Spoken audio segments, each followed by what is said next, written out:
أعوذ بالله من الشيطان الرجيم. جنات عدن يدخلونها يحلون فيها من أساور من ذهب ولؤلؤا ولباسهم فيها حرير. قالوا الحمد لله الذي أذهب عنا الحزن إن ربنا لغفور شكور.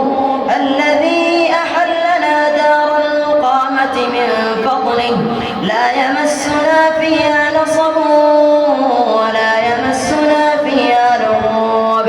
والذين كفروا لهم نار جهنم لا يقضى عليهم فيموتوا ولا يخفف عنهم من عذابها كذلك نجزي كل كفور.